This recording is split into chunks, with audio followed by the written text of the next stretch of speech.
नमस्कार दोस्तों, हम हैं एकता और भोजपुरिया स्वादिष्ट रसोई में रउआ सब लोग के बहुत बहुत स्वागत करते हैं। गर्मी के सीजन बा और पापड़ चिप्स तो हर घर में बनेला। आज हम बनेले रहनी है आलू के टेस्टी सा पापड़। ना तो बेले के टेंशन बा और ना ही फाटे के टेंशन बा। एकदम मार्केट के जैसा कुरकुरा और क्रिस्पी पापड़ हमने के बनाए जा घर में। वो हमने के बनाए जा खाली आलू से। तो चलिए बिना देर के लिए शुरू करते नहीं जाए ये टेस्टी सा पापड़ की रेसिपी। अगर रउआ सब चाहतनी तो एकरा के धूप में सुखाई या फिर पंखा के नीचे भी एकरा के सुखा सकेनी। अगर धूप नहीं खे तभी भी कोनो टेंशन के बात नहीं खे, पंखा के नीचे सुखा दी और बहुत कम समय में बहुत सारा पापड़ हमने के बना करके तैयार कर सकेनी जाता। चलिए शुरू करते नहीं जा। आलू के पापड़ बनावे खातिर इसके सबसे पहले हम ले ले पानी आलू। तो 3 किलो आलू ले लेता नहीं हमें जा और एकरा के डाल दे प्रेशर कुकर में। अच्छे तरह से आलू के धो ली ही। धोला के बाद एकरा में ऐड कर दी ही 1 से 1.5 गिलास के करीब पानी। प्रेशर कुकर के बंद करी। बंद करला के बाद हम एकरा के 1 से 2 सीटी लगा ले मीडियम फ्लेम पर। और जब कुकर ठंडा हो जाए ना, मतलब एकदम पूरी तरह से जब आलू ठंडा हो जाए तब एकरा के हमनी के छीले के बाद, मतलब 2 से 3 घंटे के बाद आलू के आप छील के तैयार करब। तो इसके हमारे आलू अच्छे से मतलब पूरी तरह से पक गई बा। तो अब हम एकरा के छील लेता नहीं। आलू इसके छील के तैयार कर ले बनी। अब हम एक प्लेट ले लेता नहीं। प्लेट में हम एक एक करके आलू रखा जाए और आलू के रख करके काटा चम्मच के मदद से एकदम अच्छा एकर हमने के पेस्ट बना लेबे के बाद, या ग्लास के मदद से कर ली। बिल्कुल भी फुटका वगैरह ना चाहिए। अच्छे से आप एकरा के मसल के तैयार करिए। अब एकरा में डाल देता नहीं जीरा 2 चम्मच के करीब। साथ ही में डाल देता नहीं हम थोड़ा सा काला नमक और एकरा साथ हम इसकी डाल दे चिली फ्लेक्स। अगर आप चाहें तो लाल मिर्चा के पाउडर तीखा वाला भी यूज़ कर सके नहीं, हम डले बानी चिली फ्लेक्स। साथ में ही डाल देता नहीं हम इसकी थोड़ा सा नमक हमरा कम लागत रहा काला, तो हम वापस से डलनी है सफ़ेद नमक डालते नहीं स्वाद अनुसार। और आप एकरा के अच्छी तरह से मिला के बाद हमने के अच्छी तरह से मिक्स कर लेवे के बाद करीबन 3 से 4 मिनट अच्छे से आप एकरा के मिलाई और फेंटती है। अच्छे तरह से फेंटी एकरा के, ताकि जितना ही फेंटाई ना उतना ही पापड़ हल्का बनी। तो बहुत ही अच्छे से एकरा के मसाज जैसे हमने के अच्छे से फेंटे के बाद अच्छे से मिक्स करे के बाद और 4 से 5 मिनट के बाद जब ये अच्छी तरह से मिक्स हो जाए ना, तब आप एकरा में थोड़ा सा तेल ऐड कर दे। तो 2 से 3 चम्मच के करीब हम तेल डाल ले बनी। अगर आप चाहते हैं तो इस जगह पर नमक भी चेक कर सके नहीं। नमक चेक करके अगर कम बात तो वापस से आप थोड़ा सा नमक के यूज़ कर सके नहीं। तो 5 मिनट के बाद वापस हम एकरा में थोड़ा सा तेल ऐड कर देते नहीं। तो बस 3 से 4 चम्मच के करीब हम हाथ में तेल ले लेते नहीं और एकरा किनारे किनारे और डाल करके बस एक अच्छा सा गोल बना के रख देवे के बाद ये बहुत ही बढ़िया से हम अच्छे से मिक्स कर ले बनी तेल। और ये हमारे आलू के पापड़ बनावे खातिर आलू एकदम परफेक्ट तैयार भ गइल बा।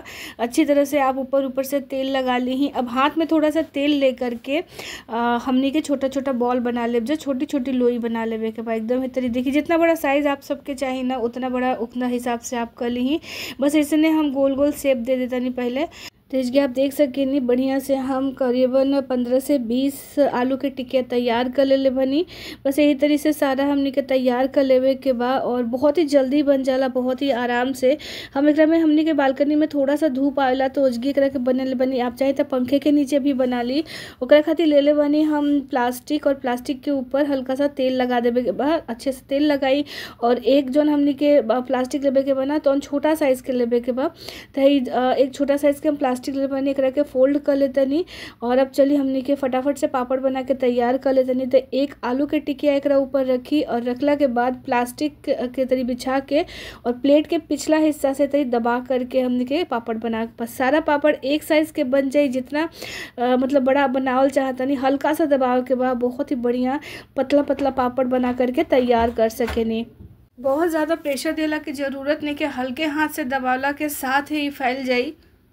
तो देखिए कितना सारा पापड़ हम इसकी बना के तैयार कर ले बनी और बहुत कम समय लागेला एकरा के बनावे में। जैसे कि हम बतैनी आप एकरा के पंखा के नीचे बना करके सुखा सके नहीं, धूप के कोनो ज़रूरत नहीं के। थोड़ा सा पापड़ हम धूप में बनेनी है, थोड़ा सा पापड़ हम पंखे के नीचे भी बना करके तैयार कर ले रही है। एकदम परफेक्ट पापड़ बनल रहला और बहुत ही स्वादिष्ट लागेला। आप अगर साइज़ चाहिए तो बड़ा प्लेट से बड़ा कर सके नहीं, छोटा से अगर छोटा सा आप पापड़ बना करके तैयार कर सके नहीं। एक शेप में बहुत सारा पापड़ बन जाए, बहुत ही स्वादिष्ट लागेला। आप सब लोग भी रेसिपी एक बार जरूर बनाई जा और कमेंट्स करब जा कि कैसन लागला। तेजगी देखिए सूख करके पापड़ बहुत ही बढ़िया से तैयार हो गइल बा। धूप भी खत्म हो गइल बा और कुछ पापड़ जौन हम रखले रहनी पंखा के नीचे वो बहुत ही बढ़िया से तैयार भइल बा सूख करके। सारा पापड़ के इकट्ठा कर लिए। अगर आप चाहें तो एकरा के एयर फ्राई में भी पका सकेनी, गैस के ऊपर भी पका सकेनी। हम इसकी थोड़ा सा तेल डालतनी कढ़ाई में और मीडियम मतलब अच्छा हीट पर गर्म हो जाए तो गैस के फ्लेम मीडियम पे करी और सारा पापड़ के आप तल करके निकाली। जैसे आप मतलब चाहिए एकरा के आराम से आप 2 से 3 महीना रख के स्टोर कर सकेनी। बहुत ही बढ़िया रेसिपी बा, बहुत ही बढ़िया भी लागेला पापड़। आप चाय के साथ भी एंजॉय कर सकेनी। तो एक बार ज़रूर आप सब लोग रेसिपी बनाए, ट्राई करिए। पसंद आई तो लाइक करब। बस ऐसे टेस्टी रेसिपी चाहिए तो हमारा चैनल के जल्दी से जाके सब्सक्राइब कर लीजिए। बहुत ही कम समय में बहुत सारा पापड़ बन के तैयार हो जाला, काफ़ी दिन तक चलेला। आप चाय के साथ भी रख के मज़े से सर्व कर सकेनी, शाम के चाय के साथ खा सकेनी। अच्छा लगेला, एक बार जरूर ट्राई करब जा और पसंद आए तो कमेंट्स करब जा, लाइक ज़रूर कर देव जा और वीडियो के अपना फ्रेंड फैमिली मेम्बर के पास ज़रूर भेज देव जा। और साथ ही साथ इंस्टाग्राम और फेसबुक पे बानी तो पेज के फॉलो कर ली। फिर मिलता नहीं ऐसे टेस्टी रेसिपी के साथ। तब तक रहुआ सब अपन बहुत बहुत ध्यान रखब जा। Bye by.